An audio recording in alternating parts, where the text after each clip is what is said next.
গতকাল থেকে আমার লাইফে একটা গুরুত্বপূর্ণ অধ্যায় শুরু হয়েছে আর সেটাই আজকের ব্লগে আমি আপনাদের সাথে শেয়ার করব। হ্যালো বন্ধুরা, কেমন আছেন সবাই? আশা করি সবাই খুব ভালো আছেন, আমিও ভালো আছি।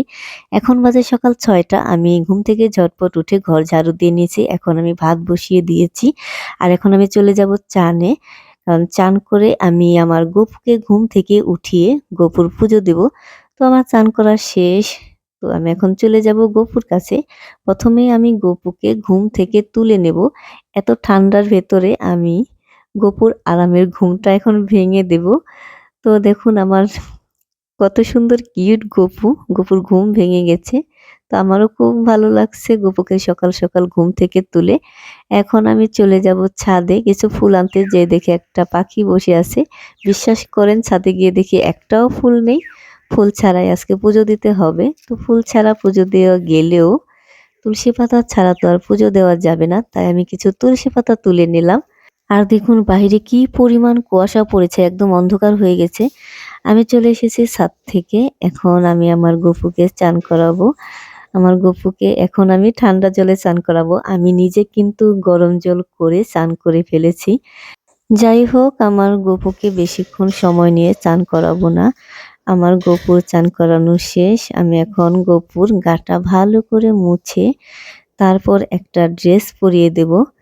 দেখুন ড্রেস পরে এবং গপুর অলংকার পরে গপুকে কত সুন্দর লাগছে। এখন আমি আমার পুজোর সব কিছু রেডি করে নেব আস্তে আস্তে। তো যাই হোক, আমার পুজোর সব কিছু রেডি করা শেষ। এখন আমি পুজো দিয়ে নেব।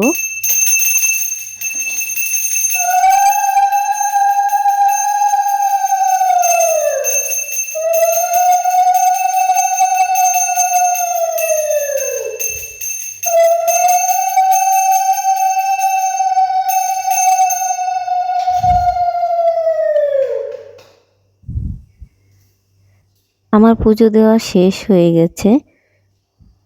এখন আমি চলে যাব আমার তুলসী মহারানীকে পুজো দিতে। আমার বেডরুমের পাশে বেলকনিতে আমার তুলসী মহারানী আছে। তো আমার তুলসী মহারানীকে পুজো দিয়ে চলে এসেছি। এখন আমি ঠাকুর ঘরের সবকিছু গুছিয়ে নেব। এরপর চলে যাব আমি আমার মেয়েকে উঠাতে। গুড মর্নিং মা, এই যে তোমার ড্রেস, স্কুলে যাবে, উঠো। সকাল হয়ে গেছে, আজকে আমার মার প্রথম স্কুল। আমার বেবিকে উঠিয়ে দিয়েছি। স্কুলে যাবে তুই না মা? সব বন্ধুরা রেডি হয়ে গেছে জানো, 7:30 বাজে।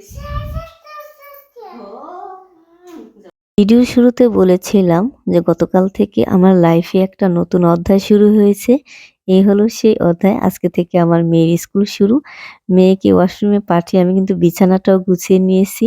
এরপর ড্রেস চেঞ্জ করে দিয়ে এখন চুল বেঁধে দিচ্ছি। এই ফাঁকে কিন্তু আমি আমার মেয়েকে খাবারও খাইয়ে দিয়েছি। অল্প কিছু খাবার খাইয়েছি, এত সকালে ওর খাবার খাওয়ার অভ্যাস নেই। যাই হোক, এখন আমরা চলে যাব স্কুলে। আমার মেয়ে তো ভীষণ এক্সাইটেড। গতকাল সন্ধ্যেবেলাও আমার মেয়ে ভীষণ কান্না করতেছিল যে এত সকালে ও ঘুম থেকে উঠতে পারবে কিনা। যাই হোক, খুব সুন্দরভাবে আমার মেয়ে সকালবেলা ঘুম থেকে উঠেছে, স্কুলেও যাচ্ছে। ধন্যবাদ সবাইকে ভিডিওটি দেখার জন্য। সবাই আমার মেয়েকে অনেক অনেক আশীর্বাদ করবেন।